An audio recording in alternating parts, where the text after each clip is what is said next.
Yeah, no.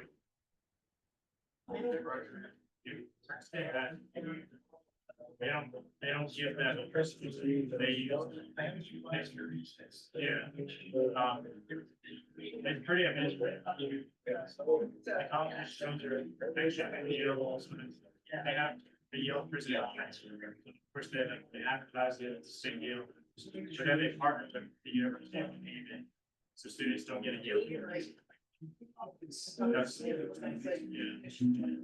So gaps are special because it's not at least, but we do, like, they earn a gap, the gap bigger, we don't separate those two, yeah. I really enjoyed that stuff. I got into it when I was in middle and paying, and I see my bill pay. Oh, yeah. So I feel like yeah,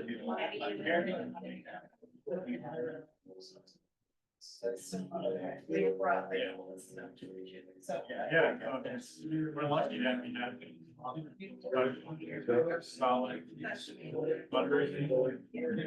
Yeah, we're not, we're like, so many people see the value of this.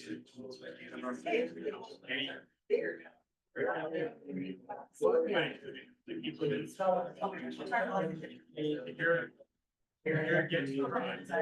Who is there's so much data tax in the whole thing, and you're not going to get yeah.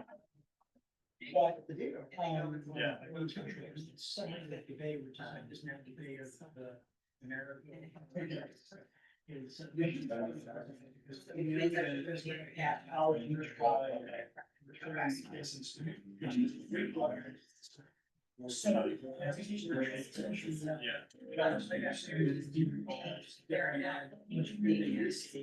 These programs quiet.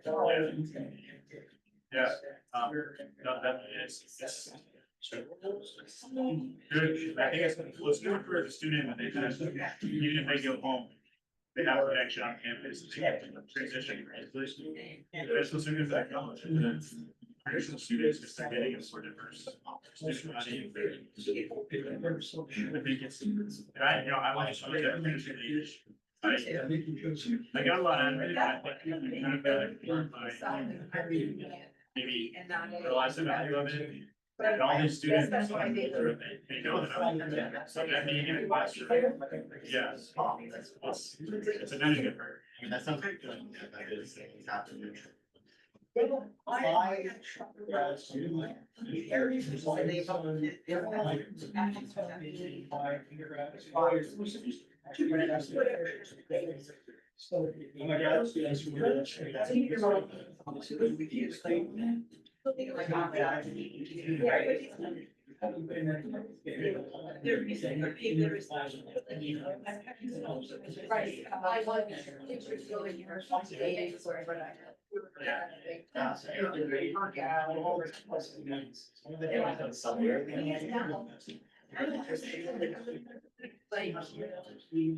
Yeah.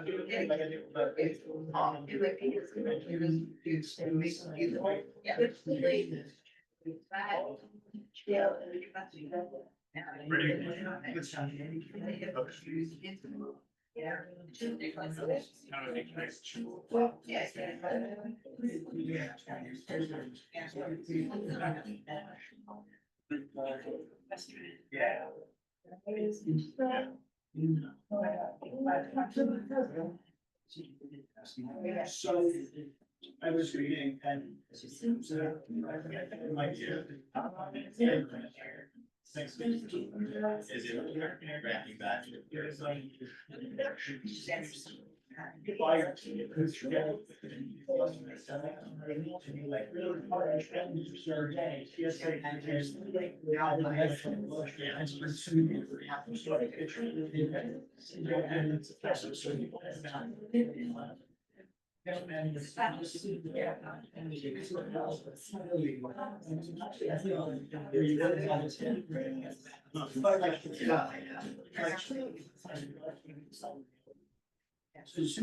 yeah, like that.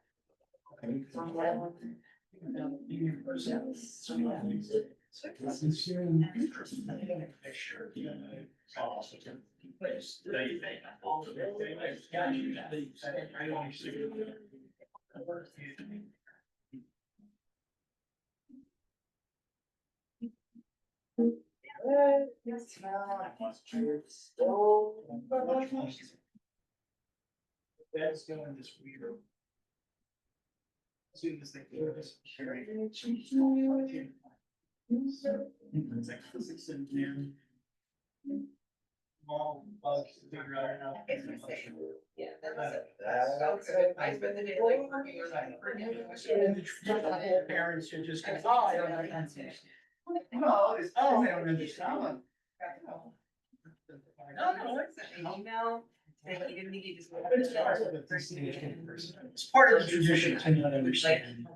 I was just out of that. So I learned that I was saying about. Baseball Should game. have gotten your name. He claims on it. That's it.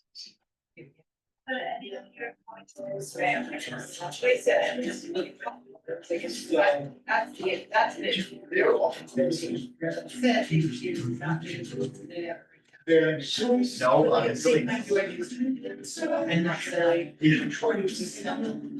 And it's confusing. But you have to play it. And then I think really. It's really good job. My dad.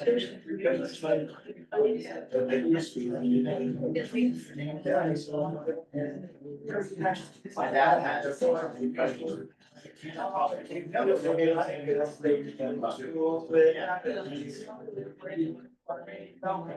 No, I've heard things.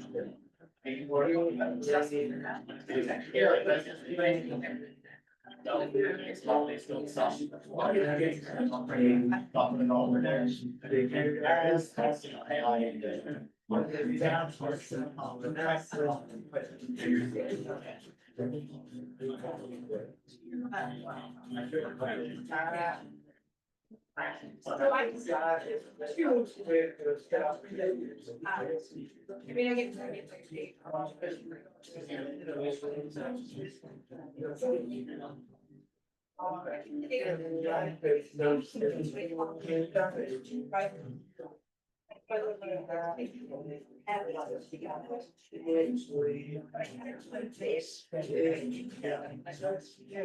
like. That's really where the true value. And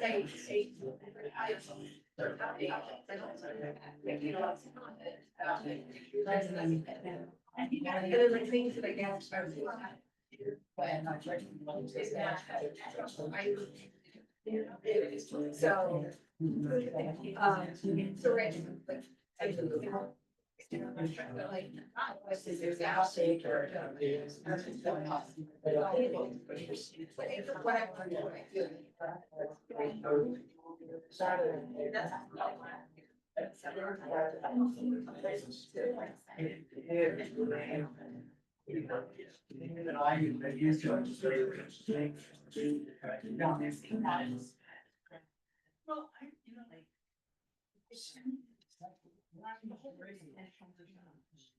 You know, you should.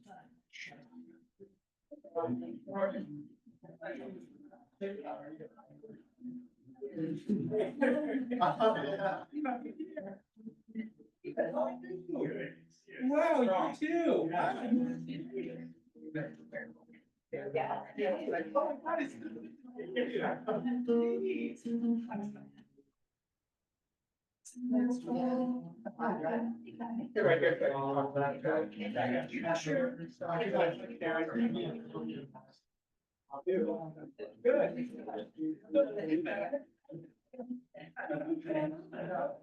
That's good. That's good. I think everybody's saying like a.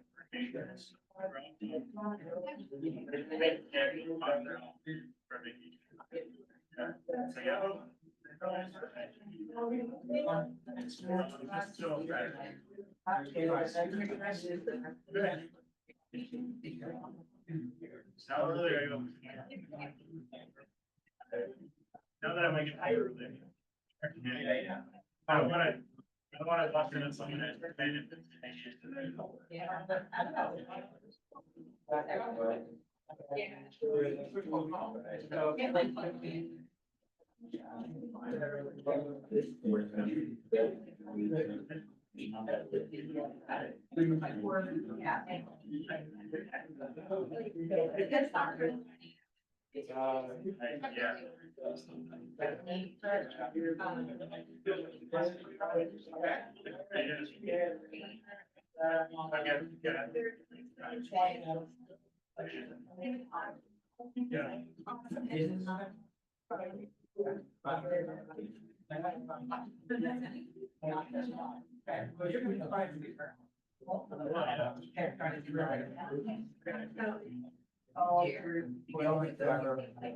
Yeah. No, I'm not. No, it's most people, it's probably. I'm not gonna get off that. But it's like, It's not there.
What?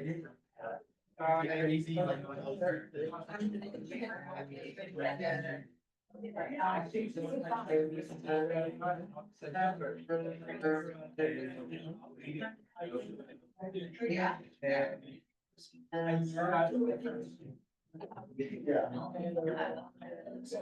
Yeah.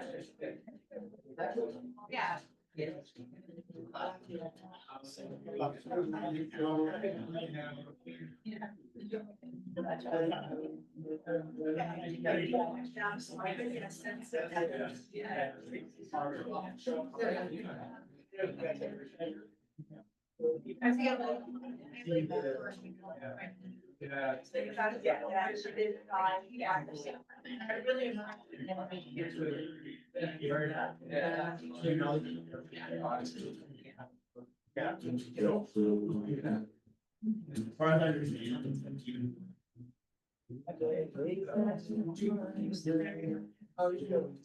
And so.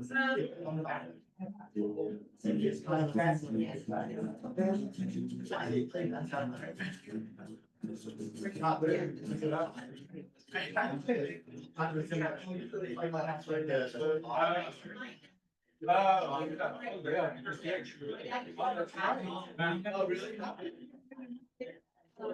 He's not. How many so can you find out cross box? Like crowd. I know. Yes. So like I was gonna get it. And so there's this guy who's. Yeah. Or I, yeah, I use. Today they were.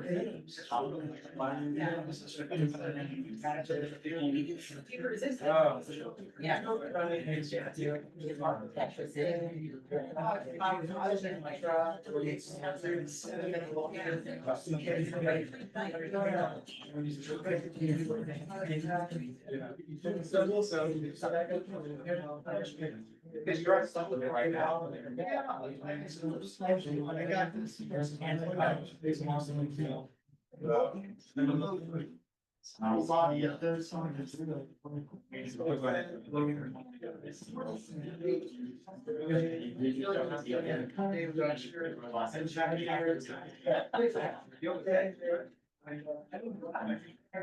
Oh, you do?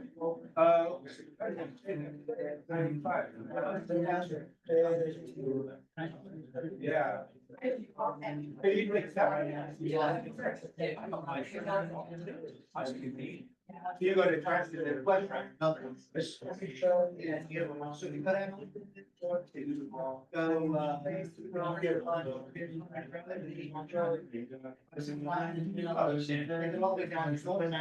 Yeah. Another mile south. I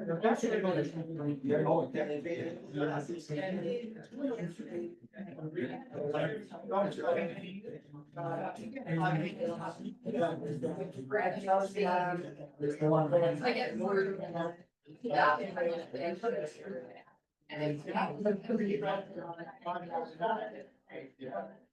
That's why I don't. Why I know.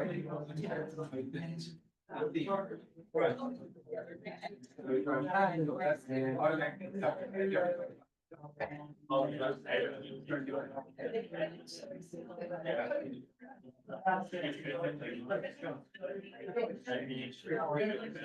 yeah.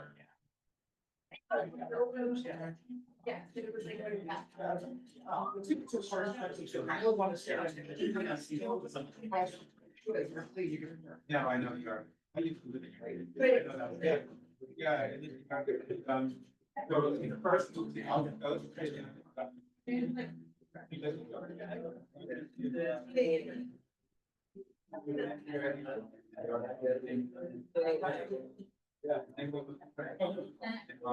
This is. That can be the factor of my.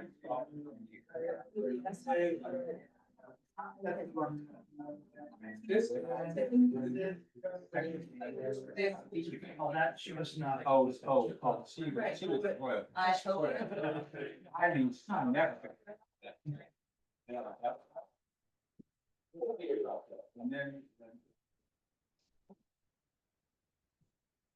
Okay, well, good evening. Thank you, Matt Hand. Let's give it up to Matt once again. And Matt's been here for now 3 lectures in a row, and I very much, want to thank him for doing that. Thanks for the invitation. Appreciate it. For being my right hand man, so to speak. So, tonight, here we are. We are in a different place. Okay, we are usually at Borough Hall, which I hang my hat often. And where I hang my hat, but I was really happy that the chamber had approached and said, "Hey, you want to come into our venue?" And I said, "Oh, absolutely, that'd be cool." So here we are in this meeting space, and it's a little different. It's not the usual place. We are not technically in the former Lyceum building, but that's fine. We're kind of spreading here, which is nice. But if you haven't, if you're not aware, if it's your first time here, if you're not understanding what is this Lyceum stuff, let me just give a quick refresher, which I talked about the first lecture, and all the lectures are recorded and put on the borough site through the YouTube channel we have. So you can watch all from there. But basically, the idea of Lyceum comes from in the 1880s thereabouts, where Borough Hall stands now. There stood a place called the Lyceum Building, and the street that it was on was called Lyceum Street. Now it's called Court Street. So way back, there was a history here, part of a movement, and that movement, just as a reminder, when I learned about it, when I learned about Borough Hall's former life, and the firehouse in former life, I did a real deep dig, and I learned that the Lyceum movement itself, which was only passing awareness of at that point, it was very lecture centered. It was viewed as a civic classroom. Interesting enough, politics was, in the book I read, the quote is, barred with ostentatious firmness. It was not tolerated. It was reform friendly without being radical. It was viewed as a community-owned institution. There was a national network with very local impact. It boosted public school development, which we're thankful for that movement. After the Civil War, they really pushed for public education, and we have that because of it, and in part because of the Lyceum movement. It was a training ground for orators, and a lot of speakers were born from this movement. It was considered mental exercise, which was considered the entertainment of the time. There was a moral uplift at its center. There were arguments, discussions, really interesting things that they talked about.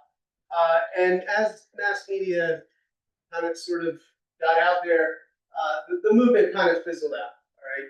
So when I learned about it, I said, why don't we try to like bring this thing back? It sounds kind of weird and funky, and why not, right? So here we are tonight, and we have talked in the past about the history.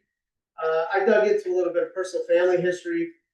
Then we got into, because my personal family history goes back to a very old business that's in town, we talked about business. And we had a local business owner, Allie Norton, come in, and she talked to us about all this really amazing stuff. And the best part of that meeting was, unlike the first one, which didn't really have an opening for it per se, this one generated a ton of conversation. And if some of you were there, I see some faces who were, you'll remember that it was a very robust discussion. And we were very constructive. And it was very positive, and very focused. And people felt comfortable to say what they wanted to say.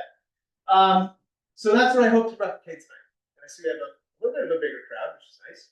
And tonight we're going to hear about who lives here, housing access and equity in our town of the wonderful Flemington borough. All right. So before we get our learning on here, I need to tell you about our lecture tonight. So this I know this guy. He is no stranger to Flemington borough. Okay. Jeff Dashna has served on borough council, and I was lucky enough to serve with him at some point. He has been a member of the planning board since 2006. Roughly with some gaps. Yeah, okay. But that's a good haul. He has been the chair, he's been the vice chair. He's been part of some very important things that have happened in this town. And the planning board is that. He has access to a lot of knowledge and skill and technical know-how, which you will be very aware of after tonight. But his other persona is he is a associate professor and program head of planning and community development at Temple University. He actually also served.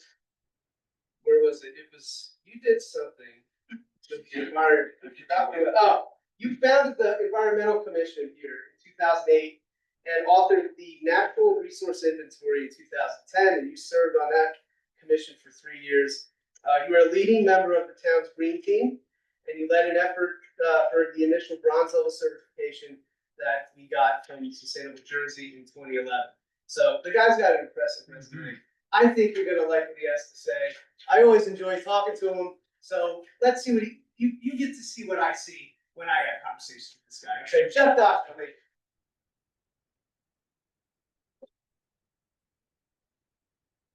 So now you all get to see Professor Dashna.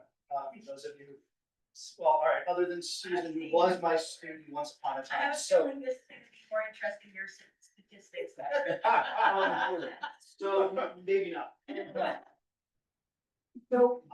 So Jeremy had put out a list for the Lyceum, and I saw this. I thought it was a fantastic idea, and we had a conversation a couple months back. I said, where can I jump in? Where do you need me to come in? It's like, can you do like this, the numbers, the who we are stuff? Well, as Susan alluded to, I teach statistics and analysis and community development and economics and planning and all sorts of things like that at Temple.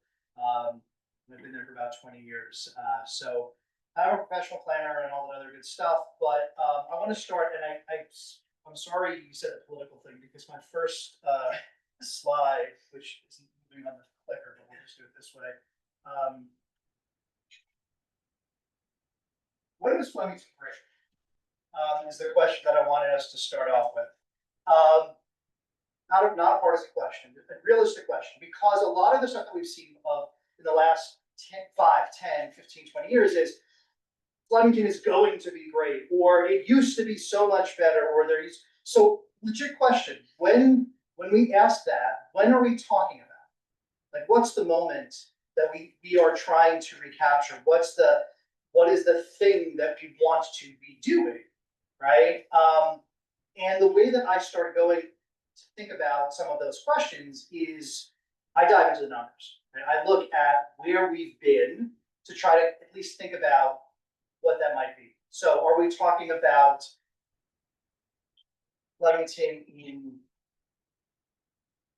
the pre-colonial, European colonial period? Was it great then? None of us were there, could be, right? Are we talking about are we talking about Samuel Case and that whole history? Are we talking about the mid-19th century and farmers? Are we talking about the creation of Flemington Borough as its own entity in 1910? Are we talking about Liberty Village in the 1980s and the Flemington Mall and all that? Are we talking and the fairgrounds? Are we talking about Main Street having a certain mix of businesses? I mean, are we talking like Blair's Stationery and Caro's clothing store on Main Street? Or are we talking about getting a beer and a burger at the Union Hotel on the porch? Or are we talking about when Uncle Pete's was on Main Street and we had salsa night in the late 90s, early 2000s? Like when are we talking? Right? And I think one of the things that I've loved about living here for the past 28, 29 years is that there's such a long history, right? There's such a great, and so I want to dive into the numbers. And you promised me a clicker. It's not. I think I know what happened. You know what happened? Yeah. It doesn't have the thing plugged in. Yeah, well, that'll make it not work. So. Oh, I did it. I finally did it. All right. So hold on. There we go. Okay. So we're gonna go all the way back.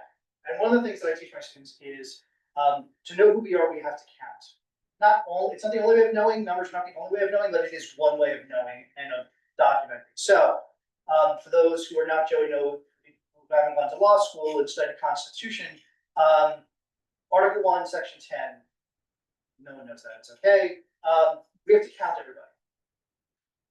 Right? We have to count everybody. We have a census, we count everybody, right? And we do it for congressional apportionment, and I'm not gonna, chat on my Aaron Sorkin West Wing reference of Mr. Willis of Ohio, and if you know that one. We've got okay, all right. We're not going to talk about the fact that in the original Constitution, we counted some people more than others, right? Acknowledge that history, right? We have to acknowledge that. But in 1790, the first census that was done, we don't have data about Flemington Borough. There was no such thing as Flemington Borough. There were people living here. So the best we have is stuff about what was going on in Hunterdon County, which at the time in 1790, there were 20,153 people. That's it, 20,000 people. There are more people living in Raritan Township right now than there were in all of Hunterdon County in 1790, right?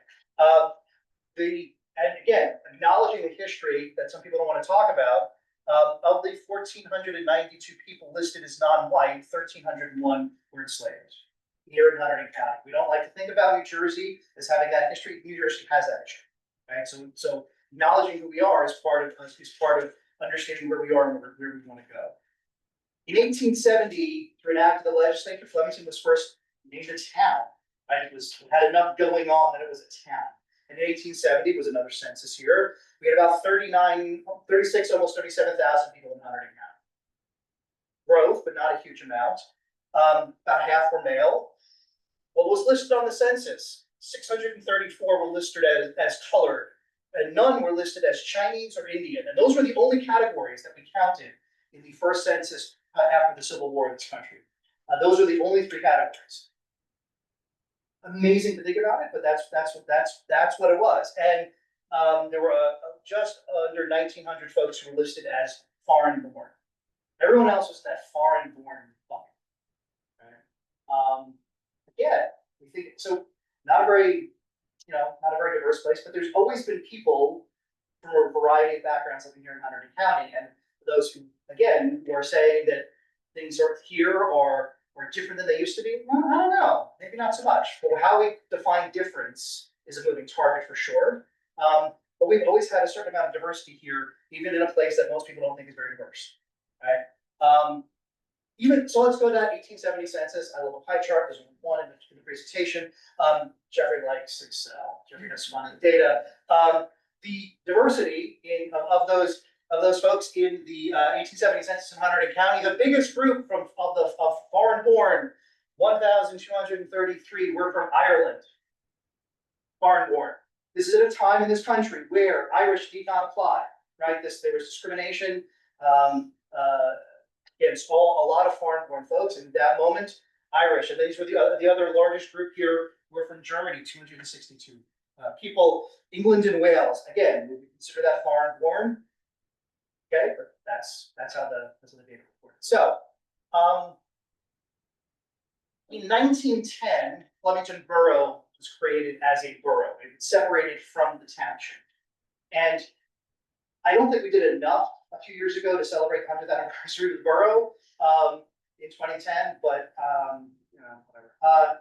But that was when the borough, the business owners, the merchants started to separate from the farmers in terms of what they were looking for, what they wanted, and so we started to see some differences. And so in 1910, when the borough was created, I found a great old source of stuff this afternoon when I was deep down a rabbit hole.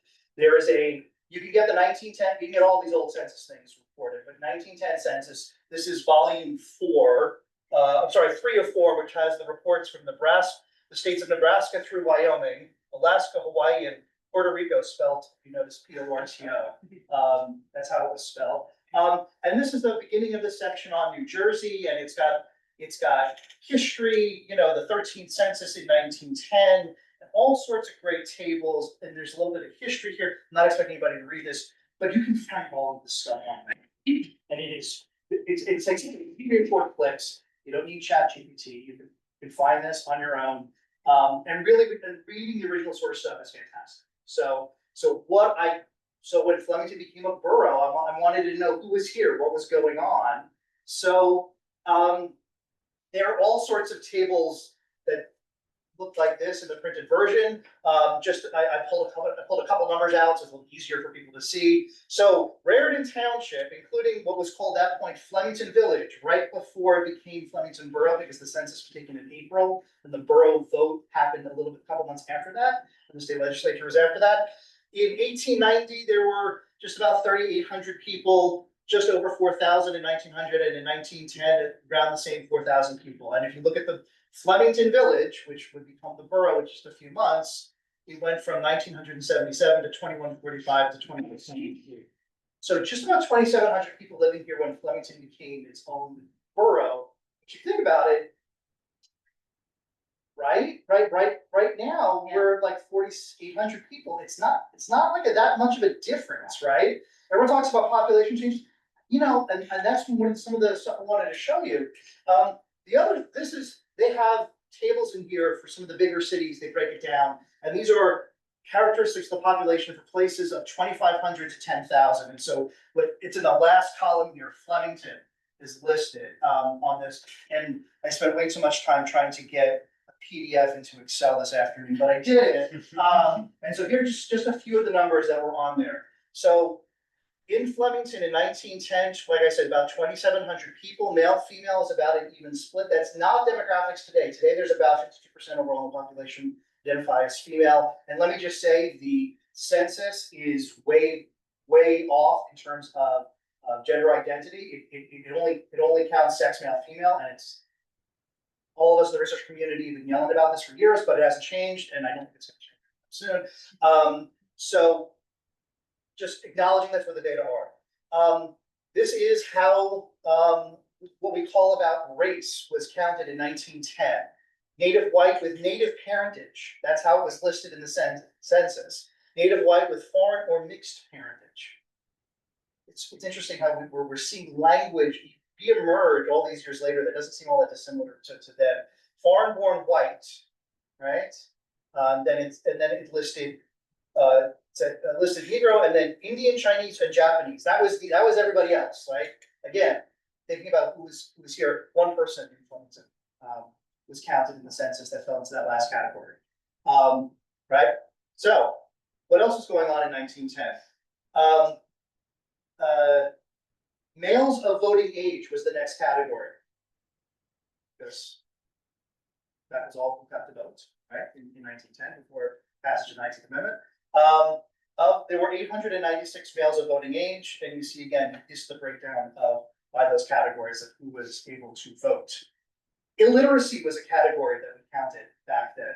So English teacher counts them all. Total people over 10 years old, it was about 2,300. 32 of them were listed as illiterate, which seems like a fairly low number for 1910. It seems like we were actually doing a decent job here of education, and maybe this is the Lyceum movement having some sort of influence. Universal public education was part of that. And then we see, again, broken down by those same, well, I don't say racial categories, race is probably the wrong way to describe it, but that's how it's understood. And folks who are literate or illiterate. The last line here, illiterate males of voting age, there were only 10. Which is interesting because of all the notions of like literacy tests and all these impediments we put up from voting rights, wasn't, this is the census counted it.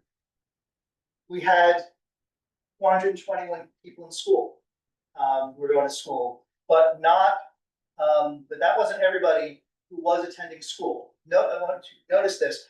Native white, there were 333, 313 of them were attending school. So 10 of those kids weren't going to school, were supposed to go to school, except the other two categories, 100%. And the last thing I just want to note here, because we've been talking, because housing was one of the things I wanted to talk a little bit more detail about. There were 587 dwellings in Flemington when it became a borough in 1910. So right now, there are about 1,900 housing units in town, roughly. I'll show you the numbers in a minute. So yeah, it has absolutely tripled the number of housing units. But, and this is at a time when we talk about like all the old houses and all the rest of it, right? But that's how many houses there were back then. There were 670 families. So, moving forward, and I'm going to accelerate the pace a little bit in terms of the timeline here because if we kept going, I would see the 15 to 20 minutes I was told to do. 1940 to 2000. I'm just going to kind of cover a bunch of this stuff all together. This is the time when a lot of people are like, well, back in the heyday of Flemington, in the mid 20th century, this is the time when people think greatness happened, and maybe not. But let's talk about what Flemington looked like, right? This is the borough's population, measured every 10 years from 1940 all the way to 2000. I only went up one, this is the data set that I had a nice package for. Two, I didn't want the chart to get too messy. But you'll notice from 1940, we had 2,617 people here in town. It jumped up after the World War II to about 3,000, went to 3,200, 3917, 4132, 4047, and 4200. So in the year 2000, in the census, 4,200 people there. I was one of those 4,200. I moved here in 1996.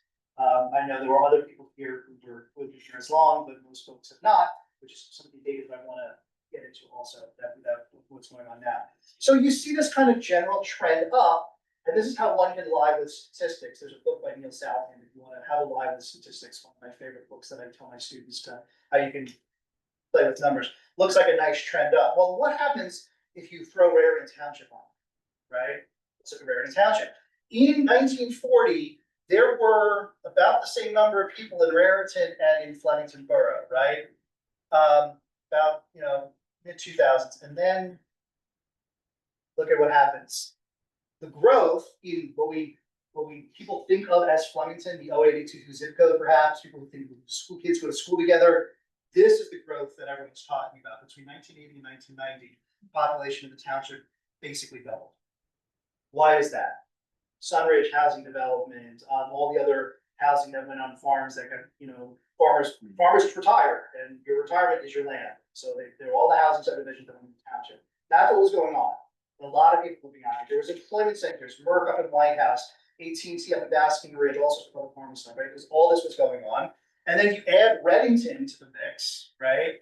You see that as well, right? The same kind of explosive growth. That's when all this was going on. So was that the period of when we want to think of when things were great? Was that kind of huge population growth when a lot of people moved here? Maybe, maybe not, I don't know. That's dwarfed by, if you look at Hunterdon County, right?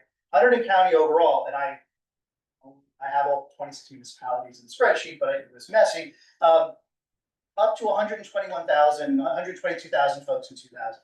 Here's the thing, that explosive growth made a lot of people choose to build things because they assumed the trend was going to continue. I'll give you one personal story. So if you know this, I've been a member of the Flemington Jewish Community Center since I moved here in 1996. The synagogue used to be where the Salvation Army is now on East Main Street, right? And in the early 2000s, we were getting a lot of families, we were outgrowing the building, and we were looking at this trend, and we're like, wow, we're gonna have 300 families here. This trend is gonna keep going. The demographers at around this time were saying Hunterdon County is gonna hit 140, 150,000 people. So everyone was building. This is when the fairgrounds development happened, when all the big boxes started moving in, when we saw all this big retail stuff, because all of these people were gonna come here. And guess what? It didn't happen. It just didn't happen, right? I think we're at about 130,000 people right now in Hunterdon County. Right? We did not have this growth happen. We had some growth in the borough, but it's mostly built out. We've had some growth in the townships, but it kind of peaked, right? And that's something to think about, because people in my field make mistakes.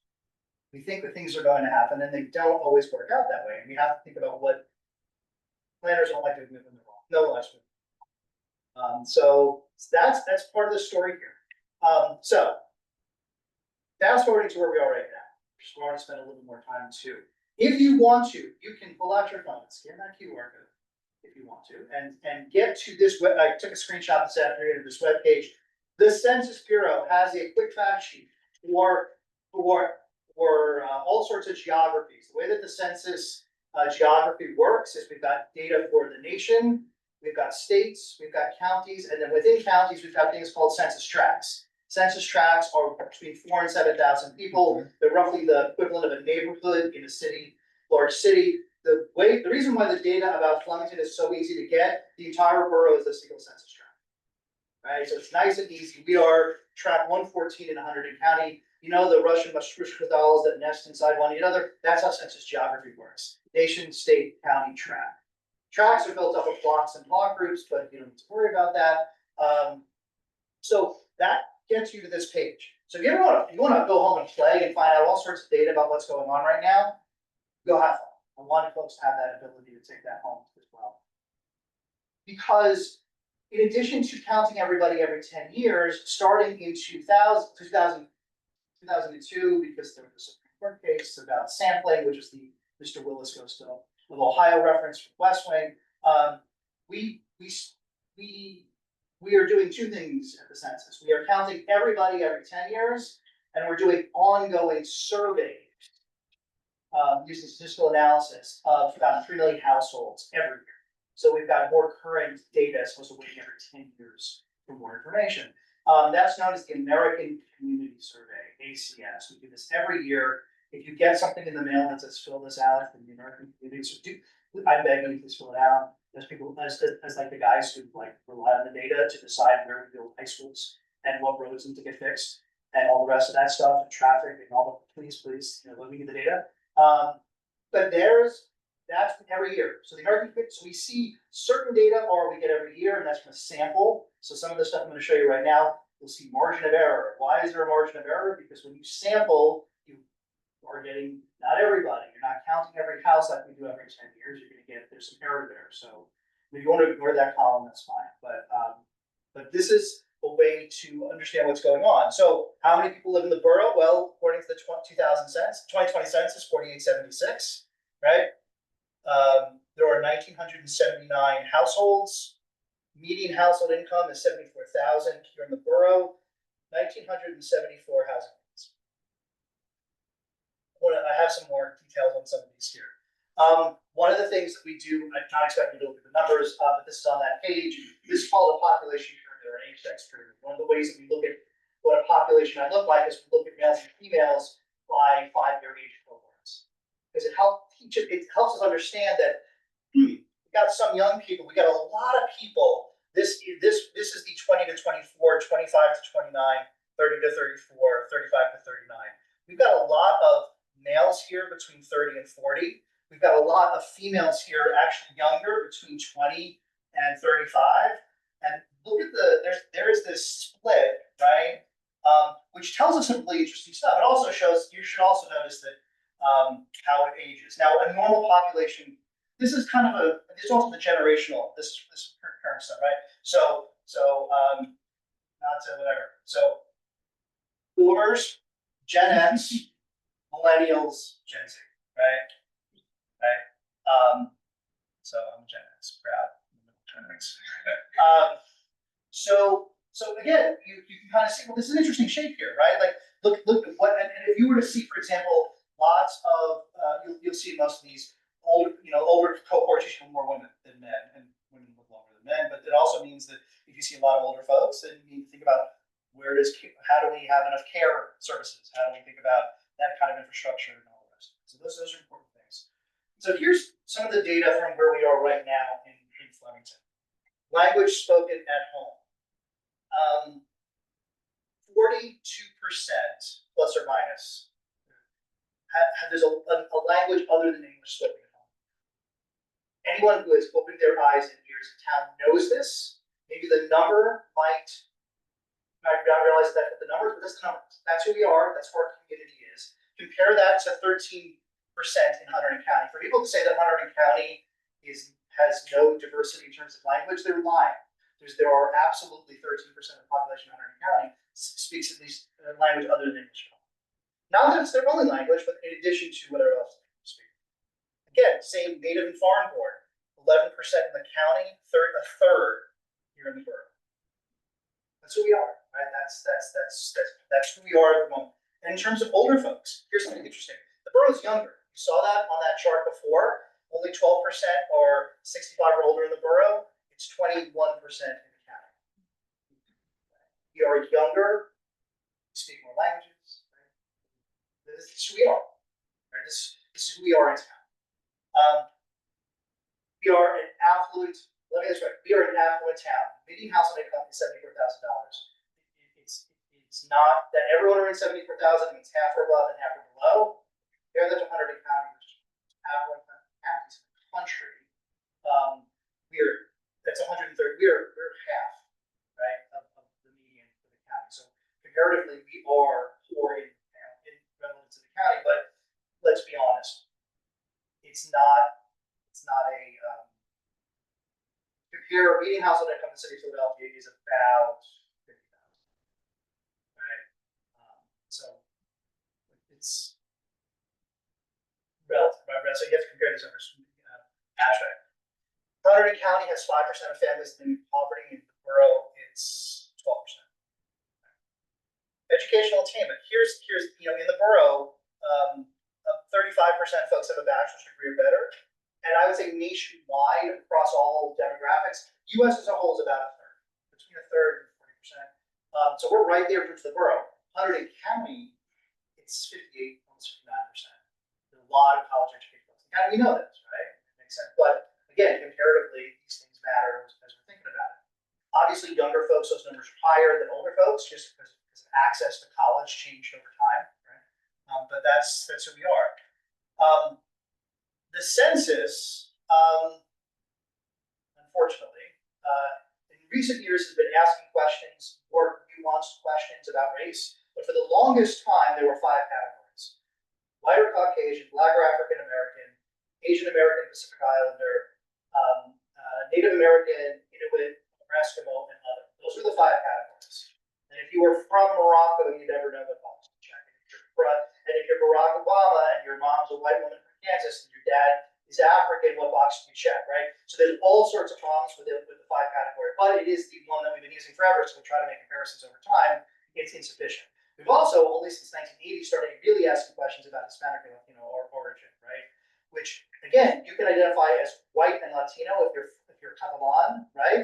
You could identify as Hispanic and Asian if you're from the Philippines. Like these things are not mutually exclusive categories. So it's hard so very often I don't like putting race and Hispanic in the same. They're really separate things to be thinking about. Although most Hispanic, a lot of the Hispanic community, will not identify as Hispanic, they will identify as white. Yes. So sometimes the data are not, again, and when someone comes to your door with a clipboard, right, or you're asked to fill out a form, some people are happy to do it. That's the reason why we wanted to use sampling, is because the people who are more likely to fill out forms and the people who are less likely to fill out the forms, they are different groups of people. Okay? So we want to make sure that we're accurately covering everybody. And this is who we are. So Folks who identify one race, right, in Flemington Borough, white alone, 60%. Black or African American is about 3.5%. And 26%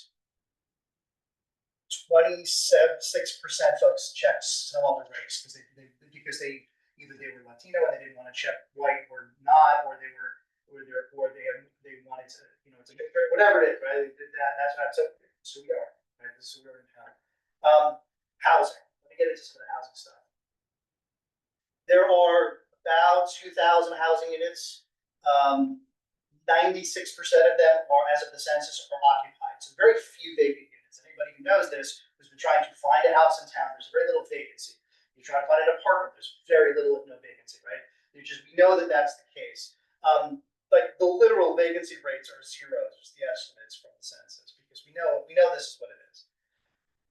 One of the things that I've heard from folks is we've got all these big apartment complexes for renters, and we've got all these single-family homes for homeowners. That's actually not what the data are. I want to unpack this a little bit. So if we look at the total number of housing units, there's 2,000 housing units in town. A third of them are detached single-family houses. I happen to live in one of those. There are another 152, like 7.5%, that are single-family houses that are attached. Think of it like a side-by-side single-family home, right? They're attached, right? But they're single-family. Coppermine Village.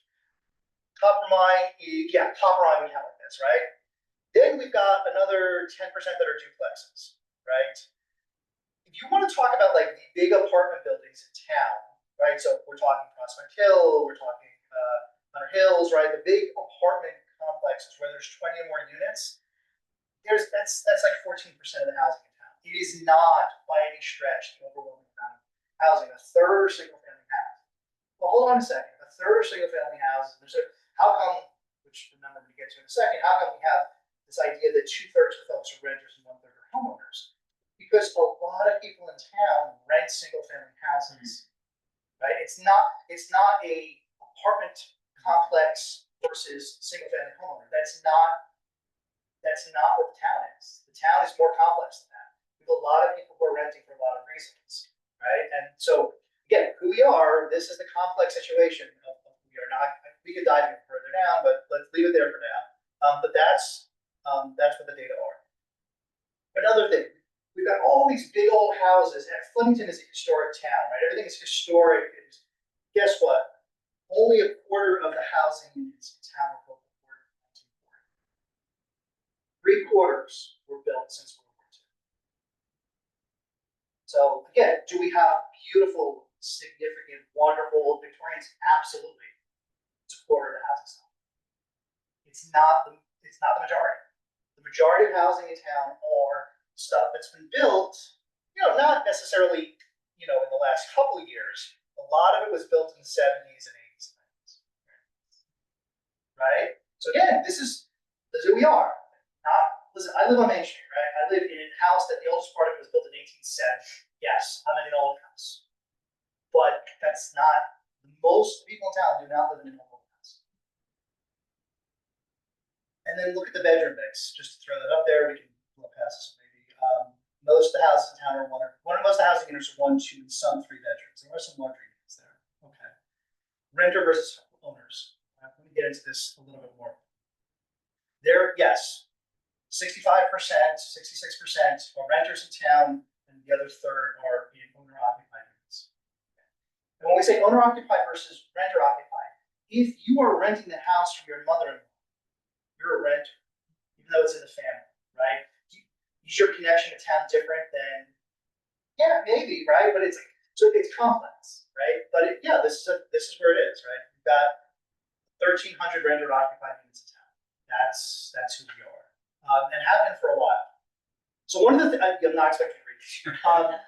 One of the things that I've heard is that, we don't want to be like Jersey City with all of these rental units, right? So I looked, this is me geeking out. I pulled out every town in New Jersey, and I looked at what percent were renters versus owners for every town. And so Flemington's highlighted with our 60, these numbers are different because this is from a year older data, because I needed to get grab data from the same year so you can make comparisons.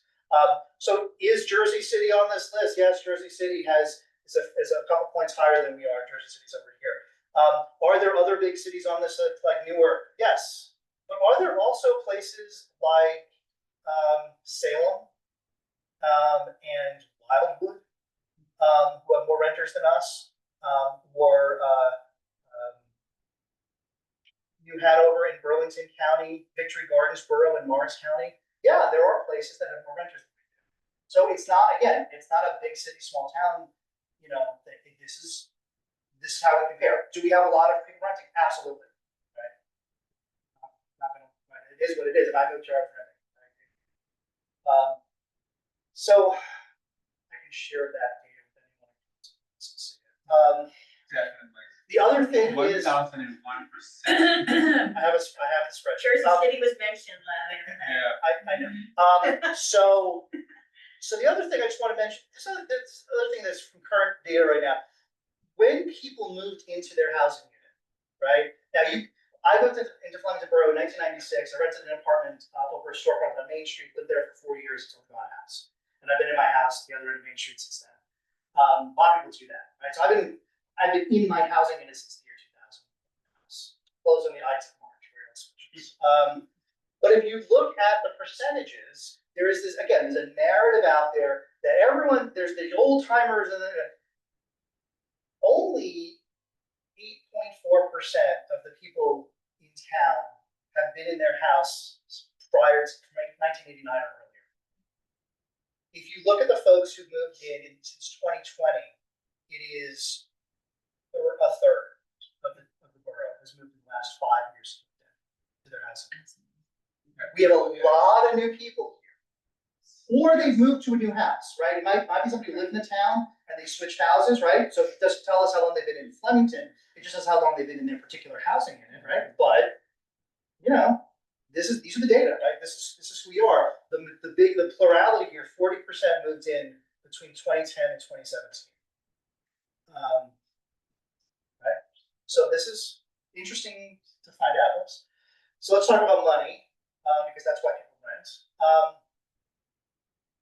went too far. Back. Yeah, okay. About 75% of people who are in an owner-occupied unit have a mortgage, and about a quarter of folks don't have a mortgage. We asked that question, so we have that data. We look at how much it costs. I'm sorry, Jeff. Yeah. You know what, like maybe the average is in the United States of that? We have slightly more folks without a mortgage. The number across the US is about in the low 80s. Low 80s have a mortgage. So we have a few more folks, not by much though, and I don't know if it's statistically significant. The number that I know is about 80%. And this is how much it costs you to run your house each month. Monthly costs. There's the selected monthly owner costs. What's more important is we look at it as a percentage of your income. So there is a widely held threshold for anyone who does housing knows this. You shouldn't spend more than a third of your monthly income on your housing costs. Otherwise, you're what we call housing insecure, right? If you don't have any little hiccup means you have a problem, right? So people try. So if you look at folks with mortgages, you know, who are we would say maybe housing insecure in the borough, it's about 17%. Folks who don't have a mortgage, it's almost zero because okay. Let's talk about renters though. So the gross rent in town, these are how many people are paying rent based on what the rent is. The median rent in town is $15.78. Half above, half below. I think that's a low number. Yes. I think it's a low number. And maybe it's because of how the data got reported and I don't know. But my gut, it feels low, but this again, your gut is great, but we should make decisions based on data, right? So that's what the income. So we look at that percentage of people who are spending more, who are housing insecure, who are renters, it's 44%. Very high. Now, don't get me wrong, there are places where housing insecurity is like over half, 2/3. Like we're not as terrible as other places, but the rent is high. I think that median number is low. And we've got nearly half the folks who are renting are paying at least a third of their monthly stuff on their rent. That's a problem, right? That's a problem for us to be thinking about, what we should do about it. So you're saying if the rent as average rent is actually a little higher than what I you would, think, yeah. then that means that even more than 44% are. I would say yes, Insecure. yes, Which begs the question. Yeah. That, the push on buying a house and not allowing other apartments or things like that come in. It just negates that point, because the bottom line is people can't afford to buy a house. Yeah. If your median income is $74,000. Yeah. And the average house cost, I'm not sure if you put that in, but if the average it's house between cost. 3 and 350 in the borough is the data, I didn't put it on slide. Okay, minimum. Yeah. Minimum, but now we're seeing the housing market go up and up and up, because I think there's one that just sold for $700,000, and there's another one that's on the market for $700,000, almost $800,000. So the bottom line is this: if you're going to be realistic about this, then it's really not about buying a house or turning a house into from an apartment to a single family home, because of the expense to do that. And if you have that much insecurity in renters, then you go to buy a house, imagine that insecurity as well, right? It's just, to me, this argument is just so, it's like tunnel vision. It's like, okay, well, this is my thing, but going to your statistics, this is so eye-opening, I can't wait. So I'm happy to share. So the other, hold on, I'm gonna go back here. So the, Yeah. Oh, Lord, I'm Just, just, so, yeah. so here's the thing, so. So I have a master's in city planning, a PhD in planning and public policy. My undergrad degree was in economics, right? So, basic, whether you feel like we should subvert the dominant capitalist paradigm or not, basic market economics tells you that supply and demand, right? So, Yes. right, so if the biggest problem across the entire country right now is about housing supply. There aren't enough housing units. There aren't enough housing. It's not a Flemington problem, it's not a New Jersey problem, it's not a Northeast problem, it is a US problem. Nationwide problem, there aren't enough housing. And it's been there for a minute. It's been there for a while, yes. Oh, 3 comments, thank you, this was great. One, do we have any stats on the length of the rent? How long they actually stay, given the cost? So so there is, I don't have it with me, there are some data about how long people have lived in that town. And I can find that out from this, there was some census data on that. The general sense that people tend to stick around here for a while. There are some folks who kind of churn through, and I think you can find that in any town, but the data that I saw a few years ago, so I can look it up and see, is that we tend to have a certain amount of stability. It's very much cyclical economic tied, right? So when the economy goes down, people move to go find jobs and find work, cost housing, stuff like that, but yeah. Then the other part of it ties to last month's discussion about economic development. Yeah. So you have people paying significant amounts of their income into their housing. That clearly must tie then into the potential for the business owners to recruit and attract the people to spend their money in the town, because a portion of their income. Yep. Where are they gonna spend it? Can't go spend it at a restaurant like Max's Red Rooster, where it's gonna cost whatever for their meal, or even the Union Hotel. So how do we engage as a borough and the business community to ensure that there's businesses that are affordable to people to come into, rather than recruit and attract from external efforts and try to bring in those businesses? Right. And then also on the employment side, the opportunities for high wage opportunities in town versus the income required to sustain your housing don't match. It does. So. Right, and so this is, these are all interrelated things, and I do economic development, that's the corner of the planning world I live in, and you're hitting on all of the challenges exactly, right? You need people to work in businesses locally, and they have to be able to have, I hate the phrase workforce housing because there's connotations to it, but that's the phrase that the industry uses. You need to have housing, not just for the people who wash the dishes and cook the food, but you also need housing for the nurses and the school teachers and the cops and the folks who are earning not minimum wage jobs, but you need housing for folks who are earning that $75,000 housing, right? Yeah, sure. So, varying the world of statistics and history. Yeah.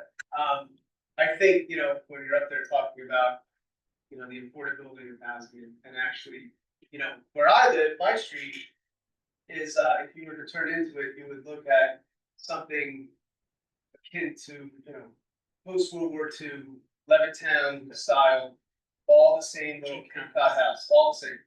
There's two other streets in town that have the same kind of thing. Yep. And my street is a cul-de-sac, all right, but if you go out to Reddick Township in Reddington and go into the neighborhood in cul-de-sac, the visually is a bit different, okay?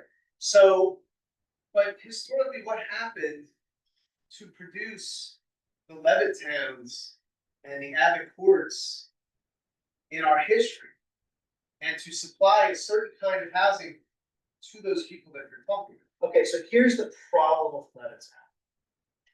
Just if we're gonna be honest, Levittown was the actual Levitville houses, which I actually grew up in the Levitville house. Not in Levittown in Oceanside, but they were racial colonies in place, and so they were thrown out by the court, and they were not de jure, they were just de facto racial colonies. The access to GI to zero down payment, low interest mortgages on the GI Bill were discriminatory in the lending. The loans that were the standardization of a 30-year fixed rate amortized loan mortgage, those loans were not made equally to all people. So yes, and the other piece of the suburbanization that happened in post-war housing boom that built Davenport, I'm sure, amongst all the rest of it, also created a car-dependent, unsustainable future, right? So the future is that the folks who are buying houses now, the folks who are not just buying houses, folks who are making housing choices, put it that way, right now want walkable, sustainable. And if we want to talk about affordability and sustainability in the same breath, land costs are fixed, housing costs are variable, right? Land costs what it costs per acre. And if I can put one housing unit on an acre, or I can put 4 housing units on an acre, or I could put 10 housing units on an acre, the acre of land still costs what an acre of land is going to cost, but I can charge less for those housing units, right? So one of the reforms that planners have been trying to push forward is zoning reform, to make it a little bit easier, not to get rid of single family houses, but to make it easier to add density where it makes sense, right? And so, if we have more housing units, hopefully the rents and the purchase prices start to go down a little bit. If you have choices there. We also have in New Jersey, we do have a pretty strong inclusionary zoning law, which is not really anywhere else in the country. So we do have the borough, to our credit, I will say, I don't think I was sharing by intro. Like I was on the planning board for almost 20 years at this point. We have had very significantly, even making good progress on meeting our obligations for under fair share, because we have laws on the books that say if you're going to build more than 8 units, everyone needs to, a certain part you have to do it. And if it's not meet those thresholds, you have to put money into the housing fund. Like we have done this by law. Like there's been a choice collectively, legislatively, that the borough has taken seriously its obligations under what was COA and going forward now, because we want to be a place where we're having people come in, right? And so it's not. I mean, I would again, I'm not going to pull it there. I would argue that we can't ignore the fact that we've been really good about it. We should keep doing what we've been doing and encourage that more affordability to happen, because there's a supply question, but it's yeah, Joe, I'm sorry. Yeah, no, 2-part question.